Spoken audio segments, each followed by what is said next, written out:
we are opposed around the world by a monolithic and ruthless conspiracy that relies primarily on covert means for expanding its sphere of influence, on guerrillas by night instead of armies by day.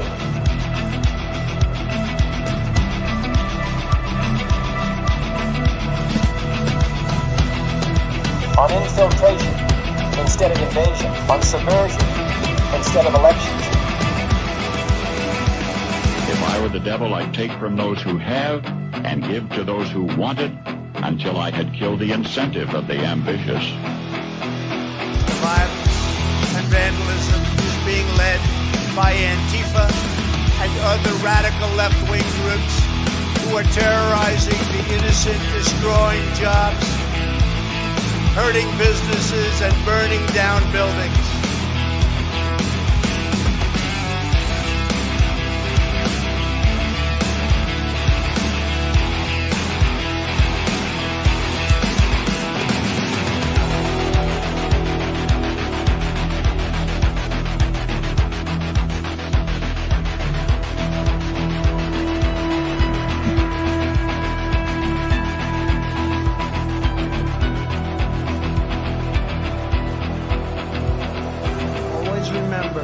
They are coming after me because I am fighting for you. That's what's happening. Greetings, fellow thought criminals, and thank you for joining the insurrection. I'm Michael Lauber, and today I'm joined by Matt Kubler, and we're going to try to finish what we started on Friday. How you doing this morning, Matt? I'm good, brother. Yeah, that was definitely different having everything just sort of shut down.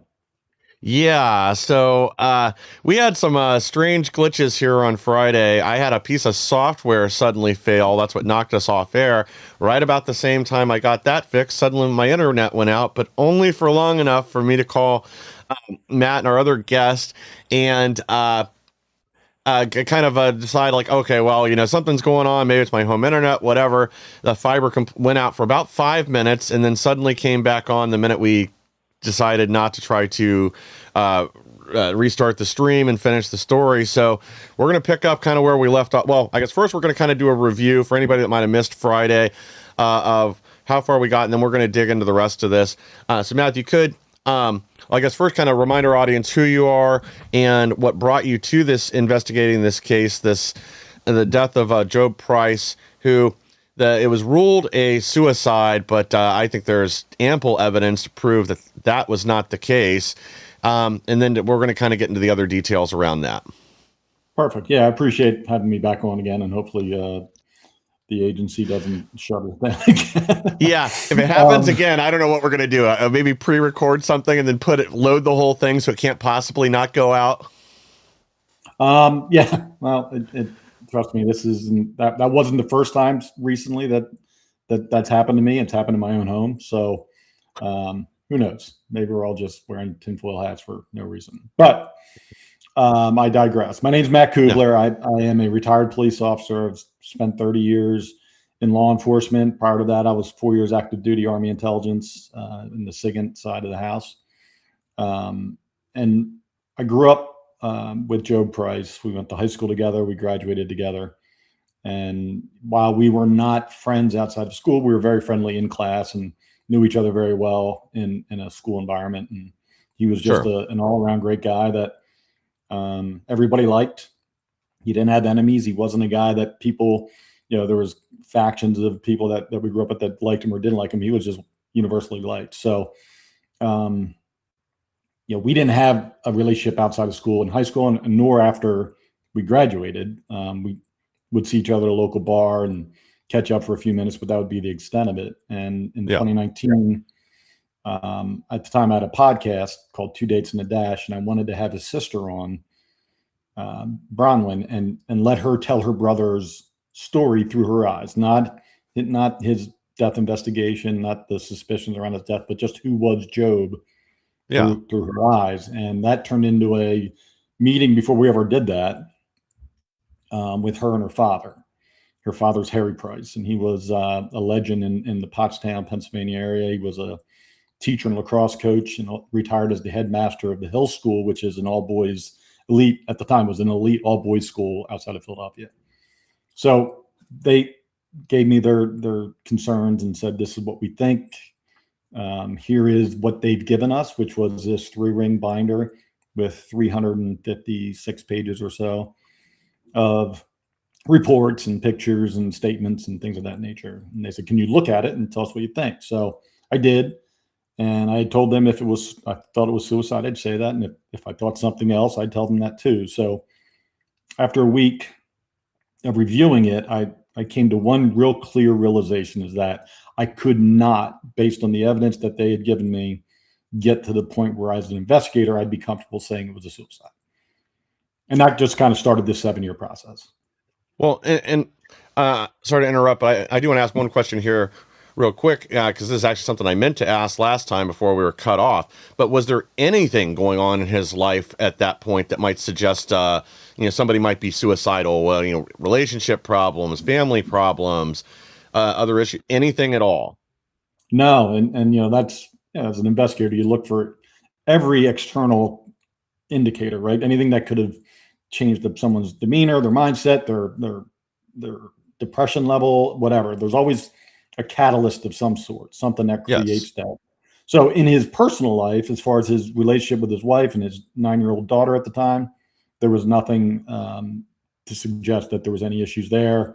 He had conversations, excited about getting back from deployment, because he was going to a military college, because he was kind of on that admiral track, by all accounts. So he was going to go and get further education at this war college in Rhode Island.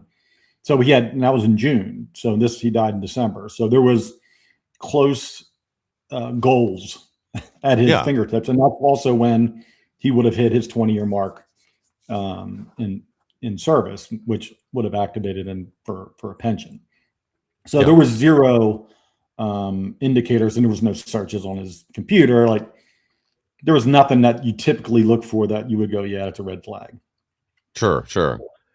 Yeah, because over the years, I've known 1 or 2 people like that unfortunately committed suicide, but there's always been a direct catalyst. It was either, and I guess it's more than 1 or 2, but there's 2 in particular I was thinking of, where most people were kind of baffled when it happened, but both did have a direct reason. One person had a relationship end suddenly, and most people just weren't aware of it, and he'd already had some issues with depression. The other gentleman was on some medication. He wasn't thinking clearly. They'd changed his medication, and a lot of people around him think that's directly what led to it, that a lot of people hadn't spoken to him in the days leading up to it. But the people in his family and others said, he had a sudden change in demeanor. He just acted down all the time, and then unfortunately took his own life. But there's always been at least something to point to it. And especially in a case like this, like somebody that is active, that has something that they're passionate about, that they love to do, they're, maybe not quite living their dream, but they seem to be very happy in what they're doing. If there's not family issues, there's not something else, not a terminal illness or some other stressor going on, it just doesn't happen like that in the real world. And I will point out that Job was struggling emotionally during the time leading up to his death, because of a lot of external factors that happened on this deployment. A lot of things that, as a leader, you want to, especially a leader of a SEAL team, you're graded on your performance in theater, right? And when you're deployed, and everybody literally gets a grade on their deployment. And as his first command as a commander of a SEAL team, he wanted it to be a good deployment, I'm sure. Yeah. It was a shit show from the start, and there really isn't anything that you can say other than that. And when you add these things up that he was dealing with, you can see, as a logical, rational person, and go, I can see where that would weigh on somebody, to the point where they're like, yeah, man, this is going to be a big problem when we get back, right? And there is, and Jake Shields, I was just on his show, and he pointed out something that was really profound that I didn't think about. We talked about it on the phone, but high performing people like special operators and MMA fighters, they don't quit on their teammates. Yes. Right. Especially when you're in the fight. Right. There has never been that we could find anyone in the Navy SEALs who committed suicide. And we did the whole, went to Claude and all the different AI things, trying to find any example that they couldn't find any that happened while they were deployed during combat operations. Now, that doesn't, obviously, there's a lot of suicides that happen back home, but in theater at the time you're in the middle of it, it just doesn't happen, and certainly doesn't happen from somebody in a command level position like Job. And he would have been, if it was actually true, the only person at his rank or above that ever would have committed suicide in theater during combat operations. So, I stipulate to the fact that he was struggling with a lot of things going on, not struggling in a way that he was like, man, I think I'm going to kill myself, but struggling in how do I handle all of this that's coming at me all at once without totally destroying this deployment, and then getting these guys to the end, right? Getting them to the end so that when we get back, we can handle this stuff. And that's kind of the mindset based on conversations he had with people that were close to him, that were in the community, and then his wife, that he was just dealing with a lot of things that he was going to have to deal with when he got back. So there was the expectation of getting back. Yes. Yeah, you took the words right out of my mouth. Yeah, so he expected to get home. He was not this was not a situation where he would have taken the early exit. He was already looking to the future, which again is something that people that do commit suicide tend not to be doing, at least not in the way that he was. He planned on getting back. He planned on addressing the problems and concerns they had. And obviously there was some concern about how his performance overall may be graded, but it doesn't seem like even that was the main thing. The main thing was getting home, getting things back on track, and doing what was best for his unit. Yeah, and we talked about it a little bit during the first show the other day. He had a couple guys die in the month before he died. A couple of SEALs were killed, one in an ambush that was a direct result of some actions at SEAL Team 2, which is the team they relieved, things that they had done, which caused the Taliban to be angry, and they had wanted to get payback, and they got it. Yeah. And then he had a couple psychological operations guys early on get killed by an Afghan national police officer in a kind of a suicide type thing where they were attacked inside the gate. And so we had those 4 deaths, which, any good leader would be, wanting to make sure that their lives weren't lost in vain, A. Yes. And B, that the remaining, like if there's something I can do as a leader to fix what caused that, what is that? And, that was a big thing for Job was, the dynamics in which special operations was working at this time. This is the middle of the war, right? It's 10 years in. And this was a lot of village stability operations, winning hearts and minds, that kind of thing. And wearing night vision and kicking indoors in the middle of the night and snatching people up or killing bad guys under the cloak of darkness, which is where we excel as a military. Oh, yeah. We own the night. Yeah, and they changed that. They said, we're going to do daytime raids. We're going to do daytime operations.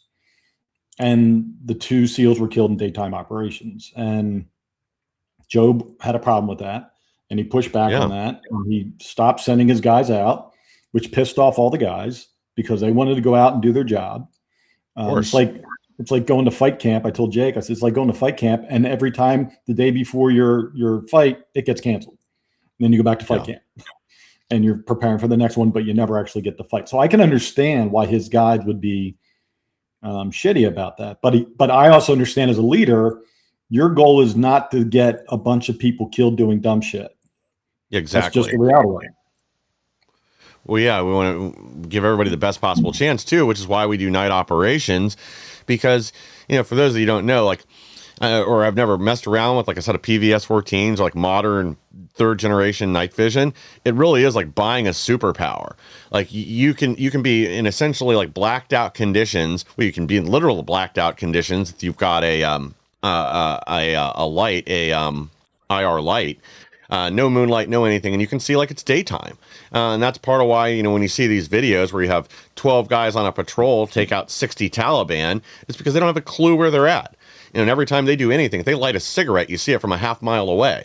I mean, it's like setting up a flare. But I think most people don't really understand just how effective modern night vision is, and that's why we move at night. That's why we attack then, because you're cloaked in darkness. And again, that's what would be most effective. That's where you're going to take the least casualties, and I'm sure that's what he wanted for the men on his team. and the environment that he was working in, as far as like one of the things I know he spoke to several people about is he really struggled with the fact that he had to deal with this guy, Matullah Khan, who was a notorious drug lord and the warlord general for that region in Uruzgan province where he was at. And Job had to deal with him on a daily basis. Like that was part of Job's responsibility as the commander of the team, is to interact and interface with this guy. And this guy was a known drug trafficker and human trafficker, and allowed a lot of really sick and demented stuff to happen in his province where he was in control. And Job had to sort of,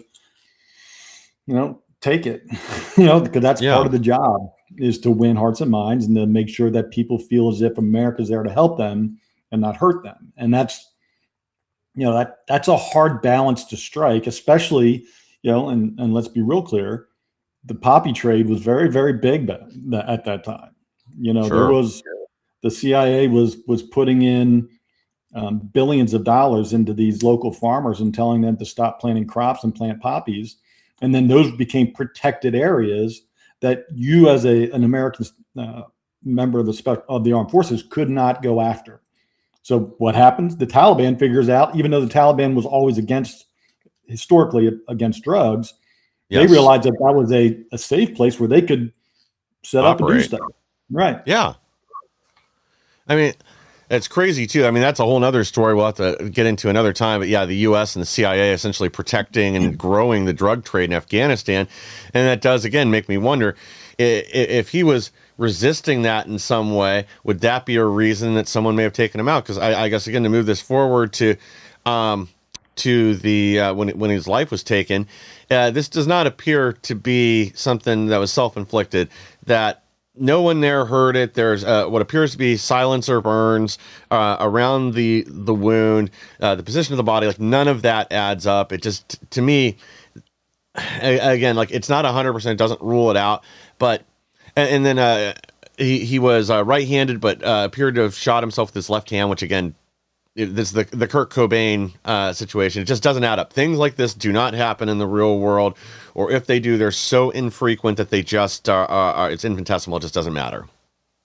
Yeah, I mean, to sort of tie the CIA poppy thing to Job's death, one of the thing that happened the most closest to when he died was a guy that was a former SEAL Team 6 guy who was kicked out of SEAL Team 6 because he was considered a rogue guy that was just doing his own thing while deployed.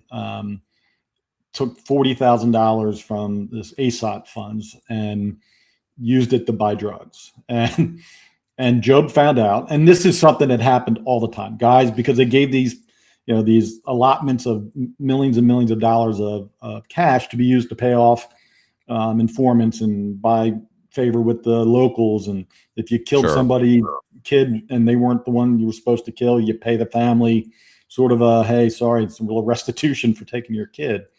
So that's what the money was for, but it was a very loose accounting system. It was basically carbon copy receipts that, as long as there was a signature at the other end of that transaction, it didn't really matter who got it. And guys were historically, throughout the entire war, using that as kind of a slush fund for themselves, the ones that are corrupt. And that's what happened with Job.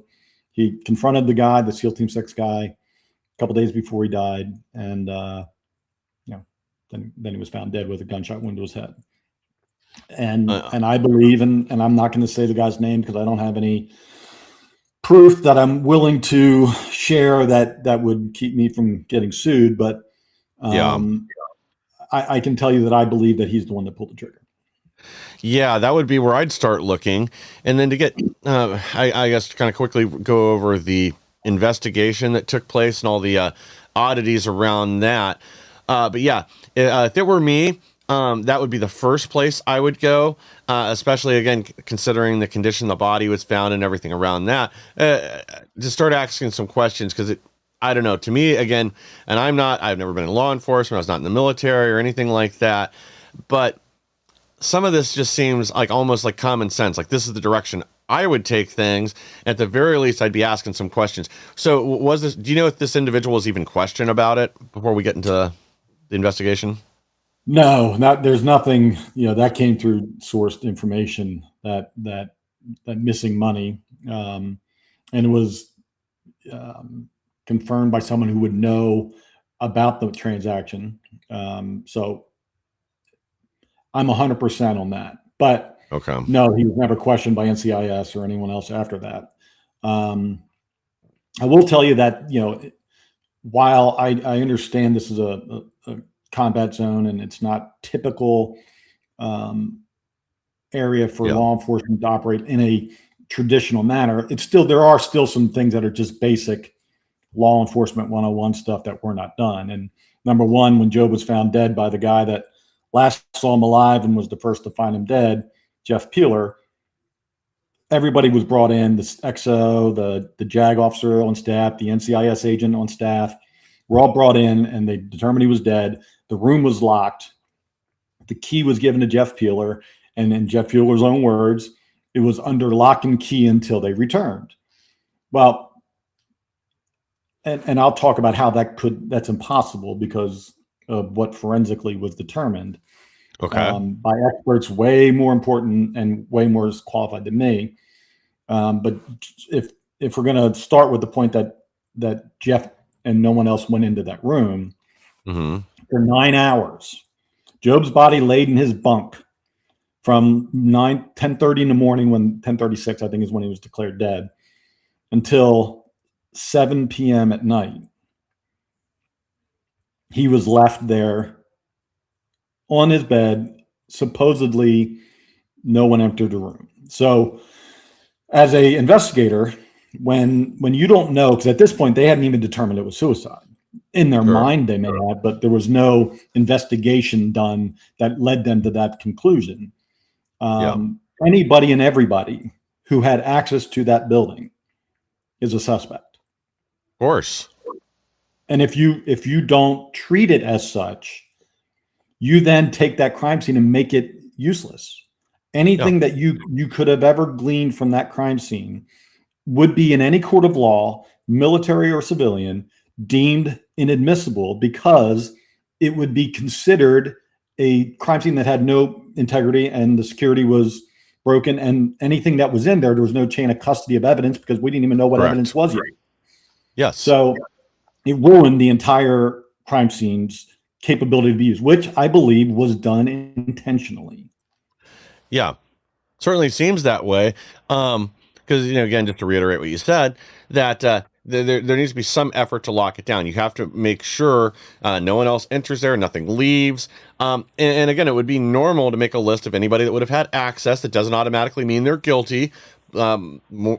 I would guess that more than not are going to have some sort of alibi. They're going to be like, oh yeah, well I was at this workstation on this computer from this time to this time, then I went out the door. And there's probably some log, I would imagine, I don't know, a key card access or something that could also back up some of their stories. But again, if there's no effort to be even made, and for 9 hours, so you're saying too, during this 9 hours, you don't believe the area was actually locked down, that people did have access. It's not like they posted a guard or anything like that. So I know that's a fact. All right. Well, yeah, if you could get into that then real quick. Well, so just to finalize the crime scene thing, it needs to be guarded by law enforcement. Yeah. Not guarded by some random dude that you trust because he's your boy. Like, there has to be, for judicial acknowledgement, you can't just leave it with anybody. So it was left with anybody. Right. Yeah. Nobody in law enforcement controlled that scene for 9 hours. So they come back. They process the crime scene. There's notes that say they tested for this and tested for that. One of the things they said they tested for was his hands for gunshot residue, things for DNA. They collected blood samples and things like that for DNA, that blood from the wall, blood from under the bed on the floor, whatever. They collected everything, and the body was released to the medical people. And the NCIS agent in charge told Jeff Peeler, no one's to touch this body. It's body's evidence.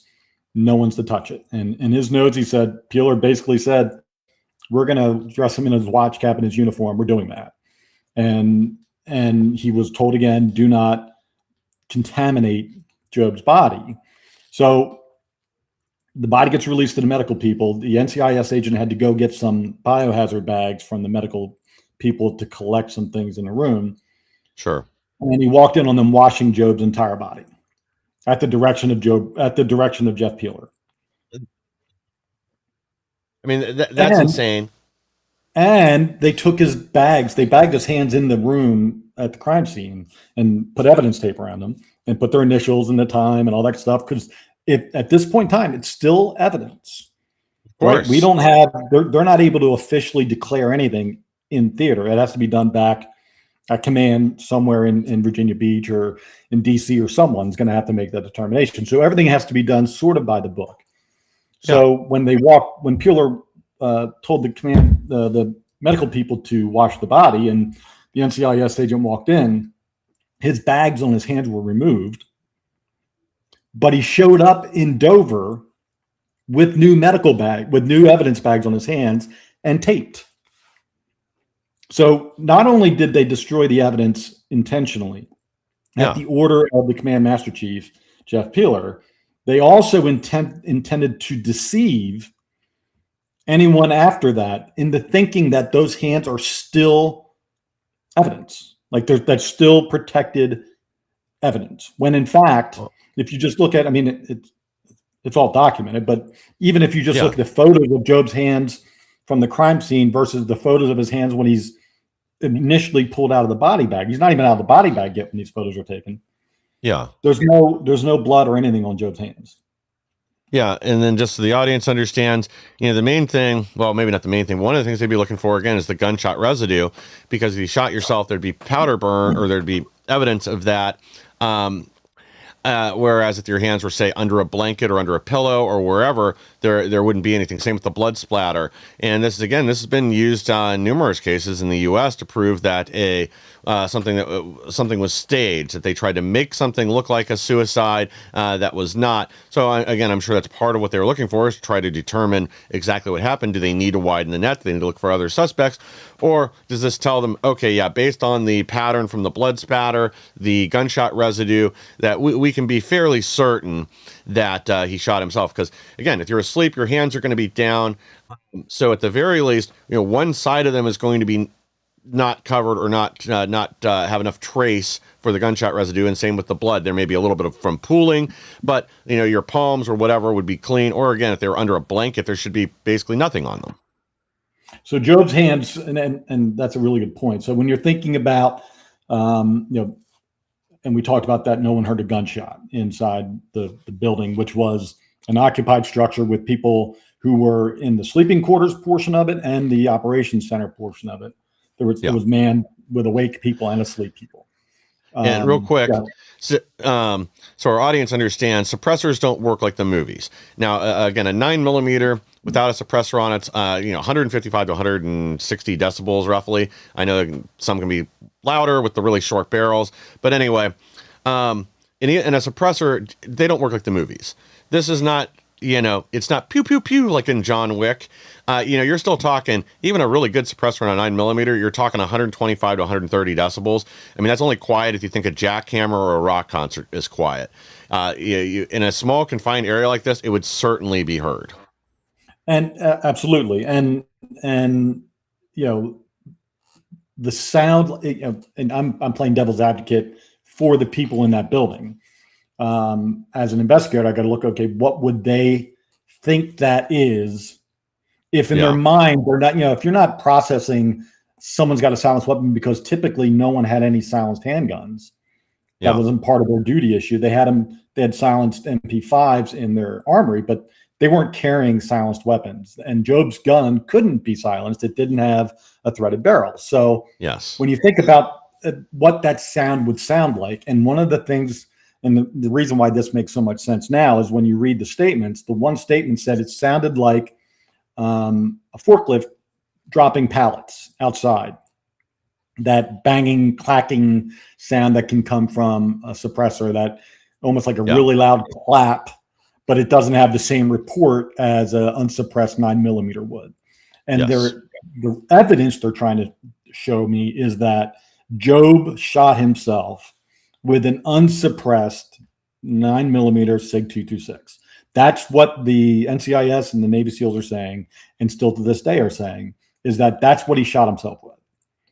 And none of the evidence collected, none of the evidence that was tested, none of the supporting documents show that a gun was fired in that room by Jobe at all. Now, I know that he was shot in that room, but there's no evidence to prove that the gun that he was holding and the casing that was ejected and the bullet that they found were ever used in the commission of killing him. They just show that they were used. Why do I know this? Because the ballistics on the gun just shows that they belong together. There was no testing done of the gun as far as trace evidence for blood, brain, skin, bone, hair, anything. Or any part of the gun. They didn't test it. There was no testing of the casing for latent fingerprints, and the bullet wasn't tested for any trace evidence other than DNA because it was sitting in a pool of Jobe's blood, very neatly, by the way, with no other blood or anything on the projectile itself other than where it was sitting in blood. That doesn't add up. And again, we can't show the pictures here, but if I remember correctly, even the crime scene photo, the gun looks clean. Like, again, there would be some spatter. I mean, I fired at water jugs from a few feet just for fun. And even then, you got splashback. The odds of nothing landing on the firearm for a close contact wound are essentially zero. And to that same point, on Jobe's hand, so I've seen a gazillion self-inflicted gunshot wound sure. in my career, through training, through actually being on them. I mean, I've seen them, a lot of them. And when someone pulls the trigger and a direct close contact wound, 4 inches, we'll say, from the point of impact, there's going to be a lot of blowback. And Jobe's hand should have been, if it was an unsuppressed 9mm that he shot himself with, should have been riddled with blood.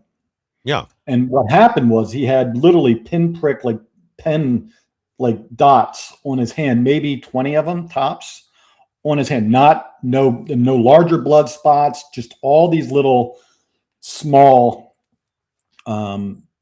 spatter that came out that supposedly came from that. Yeah. That I don't buy is where it came from, but his trigger finger had nothing. So if I'm looking at this from a, how could this have happened? If Jobe didn't kill himself, how did somebody kill him? My argument is that they probably used his finger in the trigger and then put their hand over top of his hand and pulled the trigger. That would be my if we're trying to explain certain portions of this crime scene, that's one of the things that I would say is a possible explanation for why his hand didn't have a lot of blood on it. And that seems very reasonable. And again, just to kind of give our audience like an illustration of this, think about like, if you drop a pebble in a pond, you have a stream that goes back up. The same thing happens when you fire a projectile at high speed into something. The debris kind of goes straight out in like a cone shape. So your hand, everything else would be covered. Anything not protected by the trigger guard is going to have spatter on it. And again, same thing if you go to your backyard, fire into the dirt from a few feet away, you're going to get a bunch of little painful stings from little pebbles and other stuff flying back at you. Probably not enough to do any like real damage. But again, this just kind of illustrates what normally happens. This has to be a miraculous shot for it to have turned out the way that they're alleging it did. And all of this was, uncovered over the course of years, right? There was FOIAs, I had the initial 3-ring binder they gave me, but then I had to go out and create sources to get me information that had access to things that I may not have had access to. I have FOIA requests. I have all kinds of stuff that over the course of time produced the picture that I was trying to get to of determining what happened. I was able to get to that place, but I wasn't able to prove why. Like I had all of this stuff we just talked about, but I didn't have I'm not a forensics guy. I don't have that. I'm not a ballistics expert. But I do know that when a GSR test is done, that if swabs were supposedly taken of his hands and collected as evidence, that those swabs should have been submitted to the lab for analysis. And I know that the GSR test came back, and the only thing that they tested, which says that there was no other thing to test, or that they chose not to test, was the sheet underneath his bed, on his top of his bed, and the board, the plywood between his mattress and the box spring between the mattress and the metal cot underneath him. Yeah. That's what they tested for GSR. Nothing on his hands, because I'm telling you this I know for a fact that he was murdered, and that there would be no GSR on his hands if he didn't kill himself. Well, yeah, and again, like, that seems like the obvious plot hole in this story. It is the evidence, and the fact, again, going against the was it the medical examiner's order, or it was the investigator's order about washing down the body? I mean, again, you would also think, like, the guys in uniform that served with him, they would want to maximize the chances of either proving that there was a culprit and this was not a suicide, or they would want confirmation that that's what happened, and then you don't feel guilty about it later. At the very least, okay, well, maybe nobody saw this coming, but this is what happened, even if it was unexpected. But again, personally, I'd want the perpetrator caught. I would want to take every effort I could to make sure we knew the truth, and then we could either pursue a suspect or have an investigation, or just have that confirmation that, even though nobody saw this coming, this is what happened. And I want to be real clear, because I've named him several times in this podcast. Jeff Peeler is responsible for the cover-up of Job's murder. Yeah. By his own words and his own actions, and what was detailed in his statement, plus all the reports and NCIS notes. He was, whether, and I argue he knew it was a murder and was covering it up to protect the team and to protect Navy special warfare and the United States Navy, which, again, is criminal. But I also kind of understand it. Like, I can see why, if you're looking at this from the bigger picture, sometimes people do stuff like that. They'll make a decision to protect the whole versus uncovering a criminal act that may have occurred at the hands of one of their own. Yeah. And sadly, I went on Redacted back in March, and 10 days after I went on Redacted, Jeff Peeler was found dead of a heart attack in Virginia Beach. By all accounts, by everybody that still knew him, was very healthy, active, exercised. I don't know if, and again, I don't have any reason to believe he didn't die of a heart attack. It just seems awfully very convenient. When I start naming him publicly, he would have been a very key component to a criminal case, if it ever gets to that point. So, again, I don't know whether or not anything other than a heart attack happened. I'm just telling you that he was responsible for the cover-up, and that I named him on a national podcast, and then he's dead 10 days later. Those are just the timeline events. And coincidences like that just seem so unlikely. And again, maybe that is what happened. Maybe it was just his time to go, and something happened. But again, I would imagine most people I know that were former special forces, people like that in the military, they tend to stay in pretty good shape, and all that. I don't know. I don't know too many that are dying of heart attacks in their 40s. Let's put it that way. It's not to say that it couldn't happen. He was 62, so he was. Definitely okay. But again, I'm just pointing out the fact that timing-wise, it's suspect. It doesn't mean that there is any foul play. Now, back to Job's body and all the things we talked about as far as the crime scene. The way he was laying, his head positioning, where the gun was on his chest and his hand, and how it was in his hand. All of that was determined to be staged from several forensic experts, but one specifically who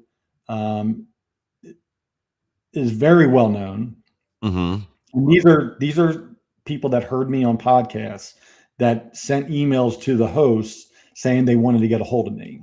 And so I spoke with this guy, and I can't say his name because I don't want anyone to ever have a chance to influence him in case this ever does get to its conclusion where we need to have an expert come in and say something. But I actually got go ahead. And then I've got a question I got from the audience last time that fits in here. Sorry, go ahead. Oh, you're good. So what he determined was that Job's body was moved 2 times posthumously. So when we talked about the room being under lock and key for 9 hours, and that the photos of the crime scene were supposedly the first photos taken of Job 9 hours after he was found dead. So when they came back at 7 o'clock at night is when they processed the crime scene. That's when those photos were taken. And supposedly that was the position he was found in initially at 9:30 in the morning. And he was never touched. He had 3 blood flow patterns on his head going in different directions away from gravity from the position he would have been found. If he was found in the position he was in, the blood patterns that were on his head could never have occurred there. So that means his head was in a different position at least 2 other times, long enough for the blood to flow and dry. Like that's a huge component to understanding the crime scene integrity and whether or not there was potential for any evidence being destroyed or planted or altered. All that stuff comes into this revelation that I got from forensics. Well, I think that really proves it right there. If you have 3 different blood flow patterns and they're dry, it had to have been moved. The question that I got from a gentleman last Friday that kind of fits in, and this guy says he'd been a 20-year police officer. I think it was in the Philadelphia area, but he asked if there was if the evidence seemed to show that he was sitting up and shot himself in the bed or laying down. What he brought up is, gunshot suicides that he had dealt with. They were never laying down in the bed. They were always sitting up and then would fall back into a bed or the chair or onto the floor or whatever. But people don't lay down and then shoot themselves in the head. Well, and to expound upon that, most people don't shoot themselves in the same position which they sleep every single night, which is in the nude on your left side, holding a pillow in your left arm. That's how he slept every night. So that just doesn't happen, to his point, and to take that to another level. He was shot on his left side in the position he slept in every single night. And he was right-handed too, correct? And he was right-handed. And that the left-handed part, I did read that. That was whether or not it was accidentally said that, that the investigator said that it was in the left hand, or the statement that it was taken from said it was in the left hand. The reality is he was shot from his right to his left. And Job didn't shoot himself. So whether or not it was the left or right hand, it really makes no difference. It was just something that was reported in the statements and in interviews. And but the gun that he was holding was 100% placed in his hand after he was dead. There is no way for that gun to end up in this position from the position where it started from. If we're looking at it from the trajectory of the bullet through his head, through the mattress, where it dinged and ricocheted, all that stuff was documented. Based on that information, there's no way that his gun could have ended up in this position. Yeah. And the big kicker there is that in the one photo I sent you, you can see that the pillow is over the front of the barrel of the gun. If you're looking down, the pillow is it's not touching it, but it's over top of the gun. Yes. There's no way that his gun could have fallen and tucked itself underneath the pillow when he was dead. So it had to be placed there in order for that positioning to be true.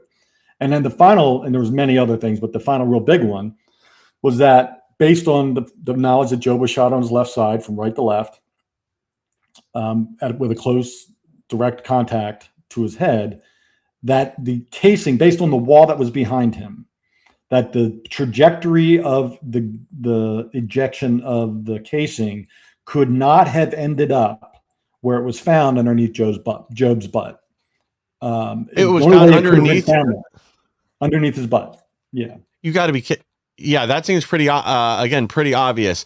Again, the casing goes flying out of the weapon, probably at a much higher speed than most people think it does. So it's going to ricochet off the wall, you said, that was behind him. It should have been on the other side of the room, or maybe rolled back under the bed. I'd believe that if somebody said that. But it certainly is not going to end up under the victim.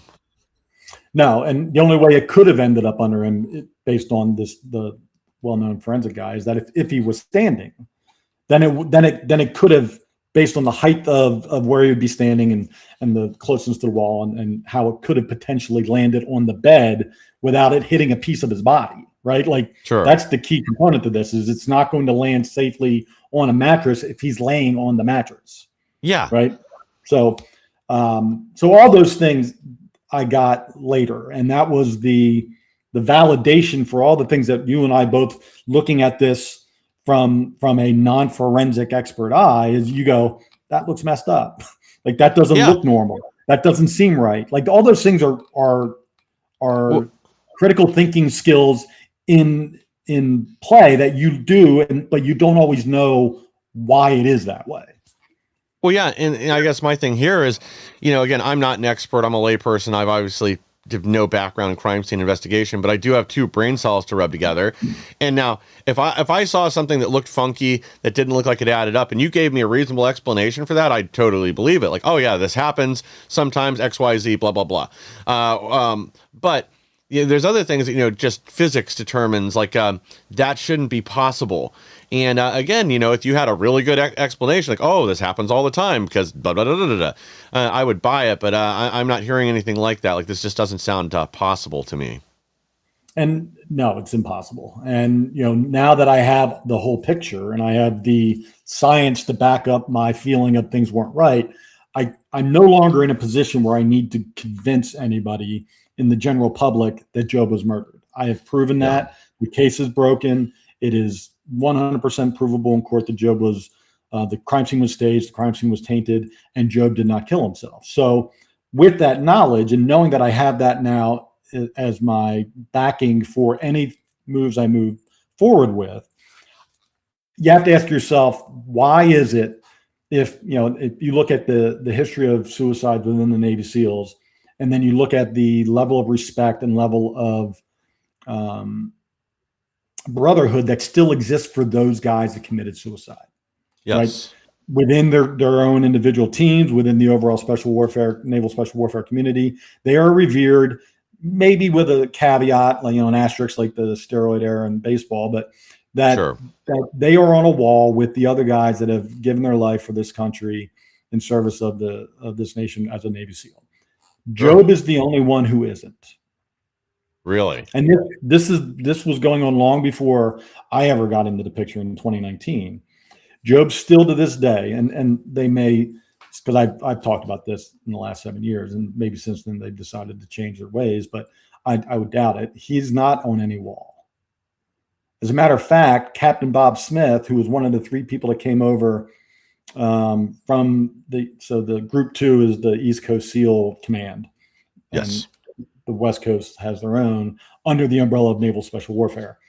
And the heads of that Group 2 came over, 3 of them, Tim Szymanski, Sean Pybus, and Bob Smith, came to Afghanistan about 10 days, 2 weeks before Job died.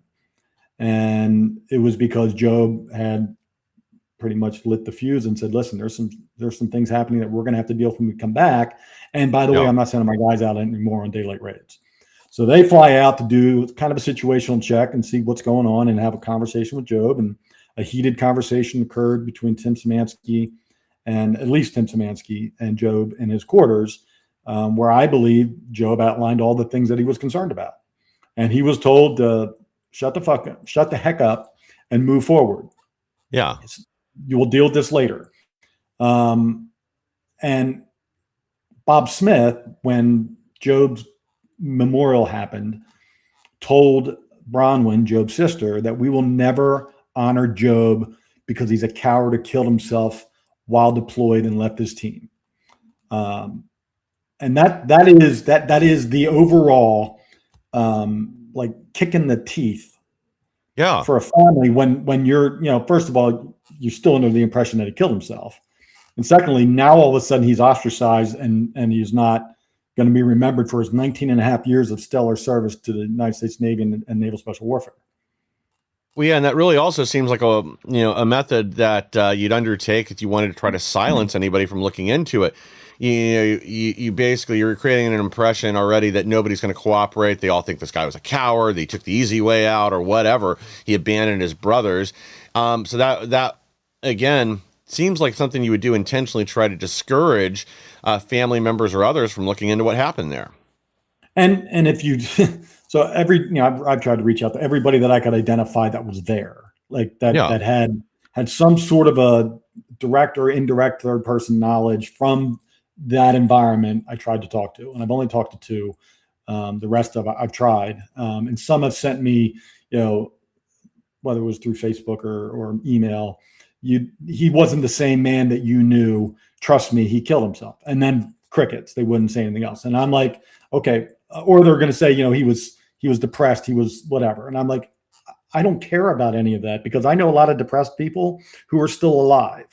So Yeah. I'm not going off of because you and your non-clinical understanding of human psyche, that you believe that that's why he's dead is because he killed himself because he was sad. Like that's not a evidentiary piece of the puzzle. No. It is a contextual piece, but it's not evidence.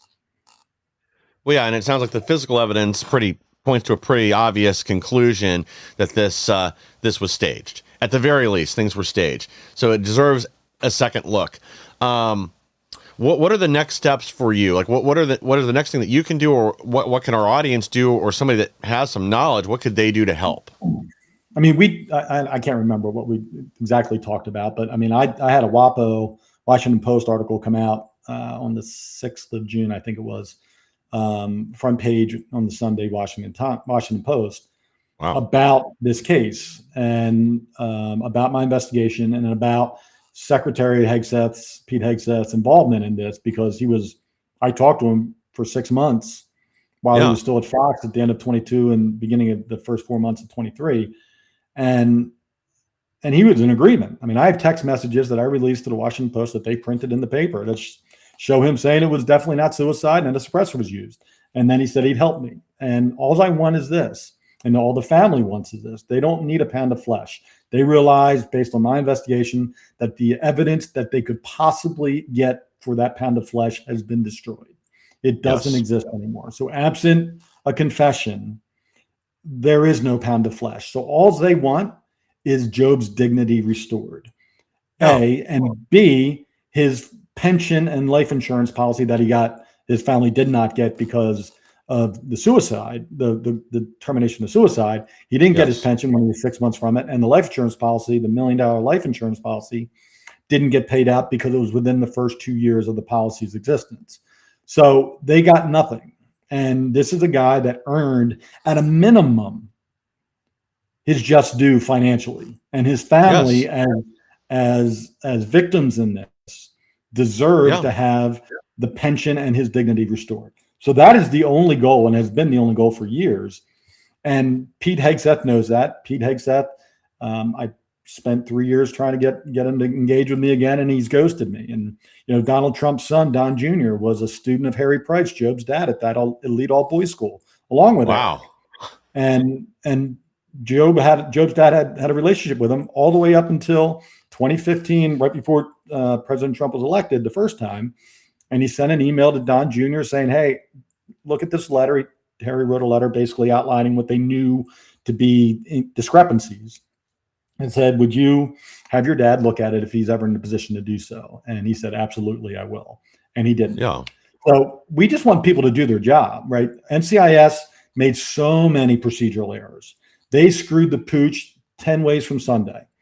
And anybody in today's eyes, so this was, I don't need 2012's reports and explanations. I need someone with 2026 eyes and 2026 clarity to go, okay, let's look at this for what it is. Let's take a hard look at how this was determined. Were there procedural errors? Were there evidentiary collection errors? Were there destruction of evidence? Were there criminal acts? And look at that. And then take all of the information I've got and verify it. Don't take my word for it. Go verify what I've said. I have plenty of experts that'll testify. They will never use my experts, but those experts exist, and other experts exist, and they will tell you the same thing that mine did.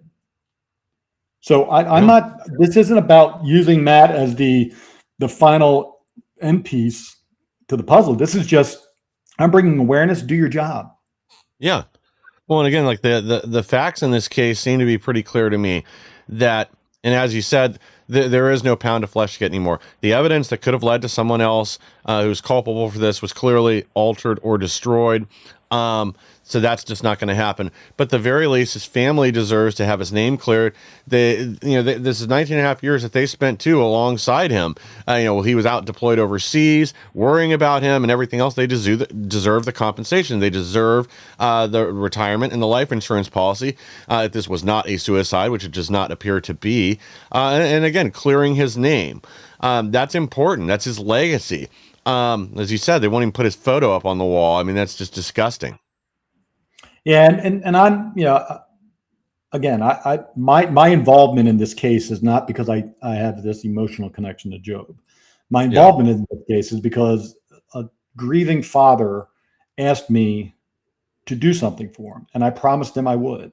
And Harry Price was a legend, and I wish I'd gotten to know him a lot better than I did prior to 2019. But I can tell you that we became real close over the last 7 years, and sadly he died 2 years ago of cancer. And 2 weeks before he died, I flew back to the Philadelphia area, and he was in hospice in Bronwyn's house. She was taking care of him until his dying day, her and her kids. And I sat in the living room with him, and we talked, and I apologized because I had the information of proof, but I didn't have the end result of the government saying, yes, this is what happened. And I said, I'm sorry I didn't get this done before you passed. I said, and I also wish I knew you better before all this. I said, had I been a better friend with Job, maybe you and I would have had a better, a more longer, admirable relationship. And I said, and I think, looking back on it, I wish I had been a friend with Job outside of school. And I said, I know I was his best friend. And he stopped me. He goes, Matt, you're the best friend he's had since he died. Oh. And to me, if I was ever on the fence of walking away, that was the moment when I said, I'm never walking away. And, well, yeah. And I'm not asking for anything else other than